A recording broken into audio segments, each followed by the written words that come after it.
2 ട്രെയിനുകളുടെ യാത്രക്കാരെ പ്ലാറ്റ്ഫോമിൽ നിൽക്കുമ്പോൾ മൂന്നാമത്തെ ട്രെയിൻ അവിടുന്ന് പുറപ്പെടാൻ ആ പുറപ്പെടാനുള്ള ട്രെയിനിന്റെ ആൾക്കാരും അവിടെ ഉണ്ട്. ഒരു തെറ്റായ ഒരു അനൗൺസ്മെന്റ്, 14 വരുന്ന ട്രെയിൻ നേരെ 16ലാണ് വരിക എന്ന് പറഞ്ഞിട്ട് ഒരു അനൗൺസ്മെന്റ്. ഇത് ഒരു മുട്ടുസൂചി നിലത്ത് വീഴാനുള്ള ഒരു ഗ്യാപ്പ് ഇല്ല. ആ സമയത്ത് ഇത്തരത്തിൽ ഒരു അനൗൺസ്മെന്റ് കൂടെ വന്നാലുള്ള അവസ്ഥ എന്താ? അപ്പൊ ആ നിലയിൽ തിക്കിലും തിരക്കിലും പെട്ട് ആകെ മരിച്ചു എന്നാണ് പറയുന്നത്. പക്ഷെ ഈ അലംഭാവത്തിന്റെ വസ്തുത മനസ്സിലാകുന്ന എങ്ങനെയെന്നറിയാം.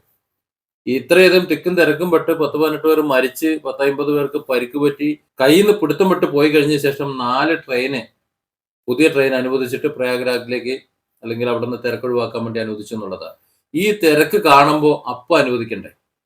അതല്ലേ വേണ്ടത്. അതായത് തിരക്ക് ഒഴിവാക്കാൻ വേണ്ടി എന്താണോ ചെയ്യേണ്ടത് അതവിടെ ചെയ്യണ്ടേ. അത് ചെയ്യാതെ ഒരു അനിഷ്ട സംഭവം ഉണ്ടാകാനായിട്ട് കാത്തു നിന്നു ആ പ്രശ്നം പരിഹരിക്കാൻ വേണ്ടിയിട്ട്. ഇതൊക്കെയാണ് ഏറ്റവും വലിയ അപകടം എന്ന് പറയുന്നത്. അതായത് നമ്മുടെ സർക്കാരുകൾ അങ്ങനെയാണ്.